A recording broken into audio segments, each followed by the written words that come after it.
Ang galing natin. Let's try tanggal-tanggal. So, ayan, nakakuha na tayo ng pampalit. Ayan, ipapalit natin ay 1,000 microfarad 25, dalawang 1,000 to. Yung kinuha natin, ito nga 35 to, 470. Ito puro 1 to eh. Mga wasak na talaga. Pinaka po natin Ayan 16 volts lang nga pala to. Ito maganda, dalawa lang kabit natin. Ito itong dalawa. Kasi tatlo inalis natin eh. Pwede na itong dalawa. Okay. So, hinang na natin. Ayan.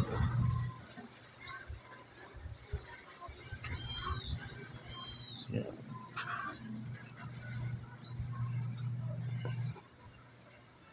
Huminang si Palay.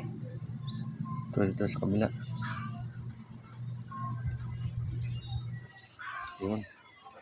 Okay, so nailagay na natin to, no? Testing na naman natin yung mga diode, baka may sira siya. Yung ibang diode. Kasi mahirap na yung magre-repair ka.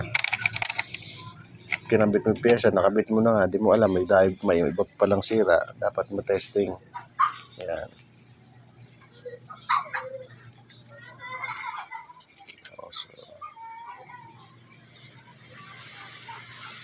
Batura, sira yata test pad. Sira.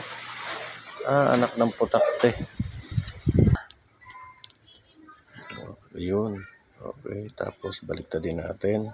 Pag pumalo, yari. Bumalik. Ibig sabihin, buo siya. Itong isa.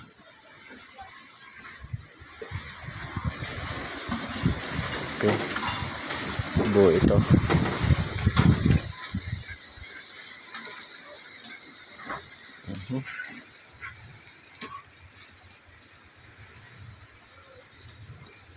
Okay, buo siya. Ayan, so ikabit na natin. Sige, saksak. Yan dito pala. Ayan. Anong nangyari? Uy, may pumutok. Ibig sabihin, sira yung regulator niya. Ali. Ayan. Ay, sira pala mga SMD niya na sa die. Ito, bumigay dito yung malit na SMD na to. Ayan. Kanina, tinesting ko na itong regulator. Okay naman to. Talagang bumigay na. Again, to talaga sakit ng mga China na power supply. So, palitan na natin. So, ayan. Nakabit na natin. Ayan. Yung power supply. So, ayan ang lumabas. Meron na siya. Ayan. Yung pumuto kanina, pinalitan na lang natin bagong second hand na power supply yun. Nakakuha tayo ng mga kuwang-kuwan dito. Ayan.